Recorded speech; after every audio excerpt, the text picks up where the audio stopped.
House की ख्वाहिश थी कि बुखारी साहब तशरीफ ले आते। मैं भट्ट साहब वीर सिपाही होरी कई बार उन्होंने अगे बेनती की, दरखास्त की, पर अजय गोशा नशीन सन के अपनी उस बैठक चो बाहर नहीं निकले जिथे कुल जहान वसा के ते मुहब्बतां दा नूर वंडदे सन। दो तीन गल्लां ने, बहुत सारियां गल्लां ते भट्ट साहब ने अपने कल वाली गलबात दे विच कर छड़ियां। दो तीन गल्लां ने कि इलम जिहड़ा है वो रब दी अता है, नूर है वो अल्लाह ताला जिन्हों चाहे अता करे, लेकिन इलम अपने वजूद अंदर समा लेना यही वड्डे बंदे दी अलामत। जेकर इलम है और वो तुहाडे वजूद और तुहाडी शख्सियत दे उत्ते गालिब आ जांदा है और तुसी ओदा इजहार बड़े गुरूर नाल करदे हो ते फिर तुसी छोटे बंदे, फिर तुहानू इलम हजम नहीं होया। लेकिन जेकर इलम दिल दे समुंदर अंदर मोती तरह रूह पोश हो जाए, छुप जाए और तुहाडी शख्सियत ओदे ते गालिब आ जाए ते फिर तुसी रब दे बंदे नहीं, रब वाले बंदे। रब वाले बंदे जिहड़े ने वो बहुत थोड़े। वाह जी वाह। खुदा गवाह है, सच्ची गल है कि बुखारी साहब नूं थोड़ियां मुलाकातां होईयां, लंबियां मुलाकातां होईयां, वो रब वाले बंदे सन। असी शायद उन्हें मजहबी या उन्हें दीनी लोग नहीं होवांगे, शायद तसव्वुफ दे भी उन्हें मनन वाले नहीं होवांगे। जिन्नी देर तक बंदा अखी वेख ना लवे यकीन नहीं होता। कई बारी असी बाबा जी कोल गए, हाजरी दी, अजीब जी कैफियत, एक छोटा जिहा जहान जिदे च पता नहीं किन्ने कुल जहान आबाद सन, और उस जगह ते पहुंच के मैनू नहीं पता वो केड़ी कैफियत सी, वो केड़े राज सन जिहड़े ना चाहुंदियां होइयां भी तुहाडे ते खुलदे सन।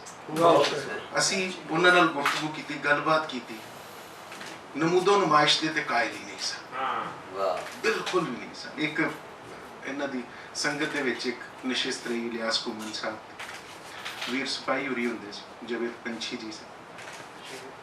एक ऐसी कैफियत कि जिदा बयान मुमकिन नहीं है, इजहार मुमकिन नहीं है।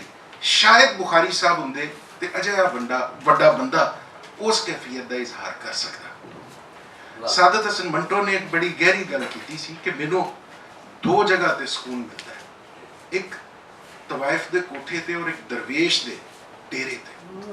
अच्छा, दोनों जगह अगर तुसी इहदी गहराई च जाओ ते दोनों जगह च मैनू मारिया हुंदा है, मैं मार के कोई बैठदा है।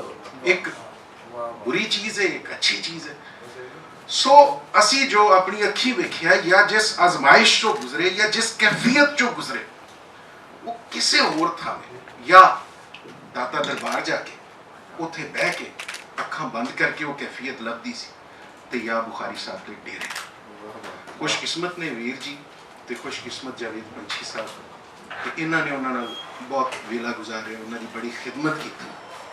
ते मैं अज दी गल जिहड़ी पंजाब हाउस दे विच जो हो रहा है, एक गल पिछे रह गई थोड़ी जी करके मुख्तसर कंप्लीट कर लो कि जेड़े लोग अपने अंदर बहुत कुछ छुपा लेंदे ने और उहदा इजहार नहीं करते, मेरे जानने वालियां च बहुत थोड़े रह गए।